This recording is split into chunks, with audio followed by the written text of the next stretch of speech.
Assalamualaikum warahmatullahi wabarakatuh.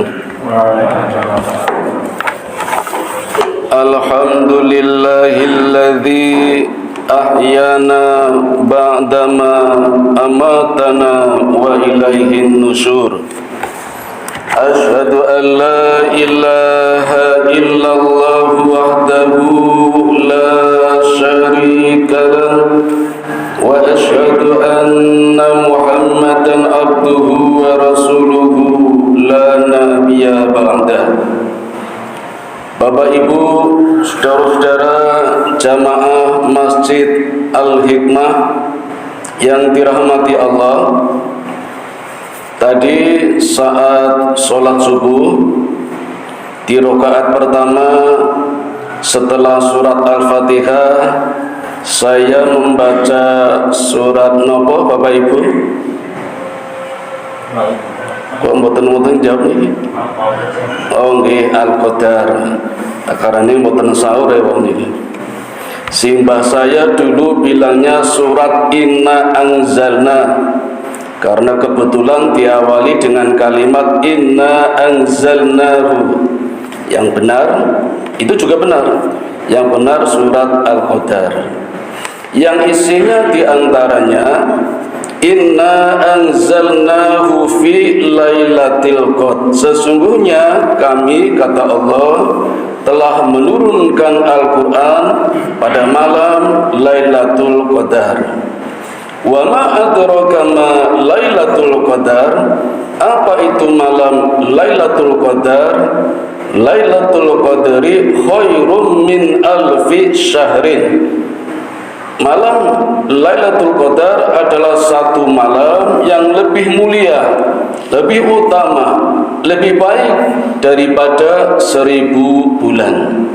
Baik bulan dalam pengertian fisik maupun bulan dalam pengertian bilangan. Dalam pengertian fisik, 1 bulan saja cukup menerangi gelapnya malam. Bagaimana kalau 1000 bulan?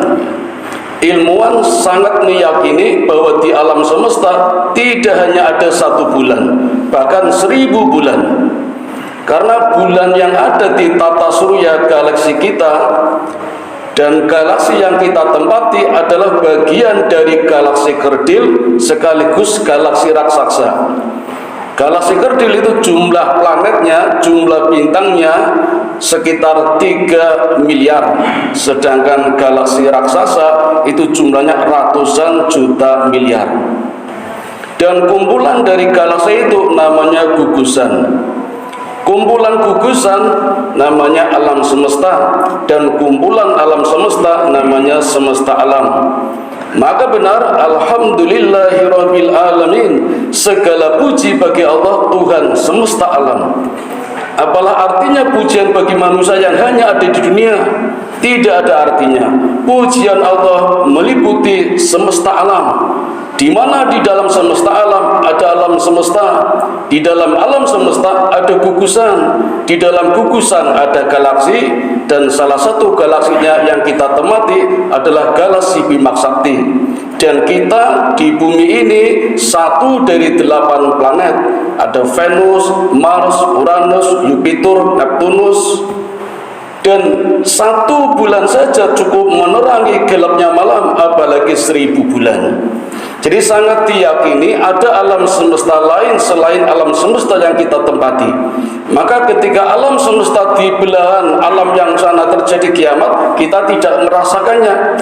Dan sebaliknya, misalnya kita mengalami kiamat di alam semesta yang lain pun tidak akan merasakannya, karena sangat luas alam semesta itu.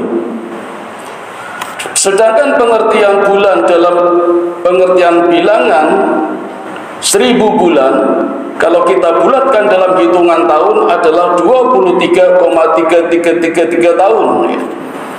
Hadirin yang dirahmati Allah, ini mukjizat, bahkan mukjizat terbesar. Karena ada di dalam Quran, seolah-olah Allah memberikan kesempatan kepada kita untuk meraih, memanfaatkan peluang emas yang kalau tidak dimanfaatkan, kita tidak bisa bersaing dengan amalan-amalan umatnya para nabi-nabi terdahulu. Karena Nabi Muhammad sallallahu alaihi wasallam usianya dapat dibilang pendek, hanya 63 tahun. Kalau dalam hadis Nabi memberikan toleransi sekitar 70 tahun. Padahal umat-umat terdahulu seperti Nabi Adam 960 tahun, Nabi Nuh 1700 tahun, Nabi Ibrahim 180 tahun, Nabi Sulaiman 250 tahun, Nabi Ismail 130 tahun, dan masih banyak lagi yang usianya jauh di atas Nabi Muhammad sallallahu alaihi wasallam. Kalau amalan kita biasa-biasa saja, hampir dipastikan kalah dengan amalan umat-umat nabi-nabi terdahulu. Maka dengan kasih sayangnya Allah, Allah berikan mukjizat bernama Lailatul Qadar, yang kalau satu saja kita mendapatkannya, itu sama saja kita membuat satu lompatan jauh sekitar 20 tahun. Maka kita sangat berharap, hadirin sekalian, boleh mohon kepada Allah agar dipanjangkan usianya 10 tahun lagi lah, dan dipastikan tiap tahun kita mendapatkan malam Lailatul Qadar, sehingga tiap tahun membuat 20 tahun lompatan. Kalau 10 tahun ya 200 tahun lompatan. Nanti cukuplah mengimbangi amalan-amalan nabi-nabi yang seperti Syuaib, Ayub, ya, walaupun tidak bisa menyaingi Nabi Adam. Syukur usianya panjang lagi ya, karena kita terlambat mestinya dulu ya. Begitu kita balik, kita dewasa, langsung bersaing dan pastikan tiap Ramadan mendapatkan malam Lailatul Qadar. Karena Lailatul Qadar ini mukjizat besar di dalam Al-Quran. Sedangkan mukjizat-mukjizat lain yang tidak ada di dalam Al-Quran itu mukjizat kecil, itu juga dahsyat sekali. Nabi punya 1000 mukjizat, mukjizat kecil ya. Bahkan dalam diri Nabi pun terdapat mukjizat. Ludahnya Nabi itu mukjizat ya. Dalam sejarah diceritakan Nabi itu punya kebiasaan memberi nama bayi-bayi yang baru dilahirkan. Dan orang tuanya senang kalau bayinya diberi nama oleh Rasulullah Muhammad sallallahu alaihi wasallam. Termasuk Hasan Husain, itu nama aslinya Hamzah Hasan, tapi sama Nabi diganti Hasan. Husain nama aslinya Abdul Muthalib, tapi diganti oleh Nabi menjadi Husain. Abdul Wud setelah masuk Islam diganti nama oleh Nabi menjadi Abdurrahman. Dalam sejarah Nabi 22 kali mengganti nama orang. Itu Nabi Muhammad sallallahu alaihi wasallam. Nah, kebiasaan Nabi setiap ada bayi lahir itu selalu mengusap rambutnya, mengusap kepalanya dengan ludahnya, dengan mengucap Bismillahirrahmanirrahim, maka spontan bayi yang diusap rambutnya keluar rambutnya subur, hitam, lebat. Nah, informasi ini terdengar oleh Musailamah, tokoh masyarakat yang ada di negeri Yaman, yang bergelar Al-Kadab, si tukang bohong, dan mengangkat dirinya jadi nabi. Umatnya mengatakan, ya Musailamah, di Hejaz ada orang nabi yang bernama Muhammad. Musailamah kan juga nabi, cobalah ikut-ikutan seperti Nabi Muhammad, dengan ludahnya mampu menyuburkan rambut bayi-bayi yang lahir. Maka Musailamah pun mencoba mengusap rambut. Tidak hanya bayi, anak-anak kecil yang sudah ada rambutnya pun diusap dengan ludahnya. Maka apa yang terjadi? Rambutnya rontok semua sampai 7 turunan. Jadi malah botak-botak semua. Nabi palsu. Beda dengan Nabi Muhammad yang ludahnya adalah mukjizat ya. Ini ludahnya siapa Bapak Ibu? Nabi Muhammad. Bagaimana dengan ludah kita? Jangan coba-coba, nanti jadi masalah.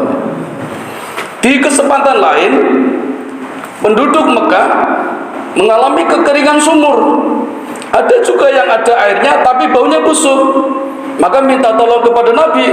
Kemudian Nabi meludah sumur itu dengan membaca bismillah, maka keluar airnya. Airnya sejuk, menyegarkan, bening, jernih ya.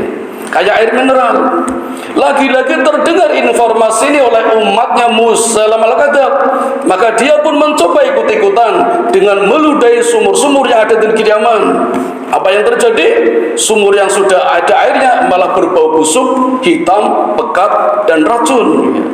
Ini ludahnya Musailamah, si tukang bohong, nabi palsu. Sedangkan Nabi Muhammad dengan ludahnya mampu menyuburkan sumur. Ini ludahnya Nabi Muhammad. Bagaimana dengan ludah kita? Jangan coba-coba, nanti jadi masalah di kampung. Masih perkara ludah, ada satu peristiwa yang terjadi di Perang Badar. Dalam kondisi perang berkecamuk, tiba-tiba ada seorang sahabat bernama Abu Qatadah kena panah nyasar. Satu matanya kena panah sehingga terlepas bola matanya, tapi tidak jatuh, bergelantungan karena masih ada sayatan kulit, jadi bergelantungan. Sama sahabat, ya Abu Qatadah, duduk sajalah, kamu nggak ikut perang, percuma, kamu nggak bisa apa-apa. Jadi sambil memegangi matanya gitu. Kata Abu Qatadah, antarkan saja aku ke hadapan Rasulullah. Ya. Sampai di hadapan Rasulullah, Rasul sudah senyum-senyum ini. Ada apa ini? Abu Qatadah kesakitan, Rasul malah senyum. Ya.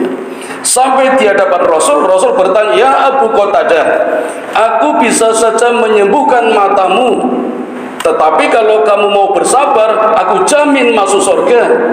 Tapi kalau aku sembuhkan, tidak ada jaminan masuk surga. Kamu pilih yang mana?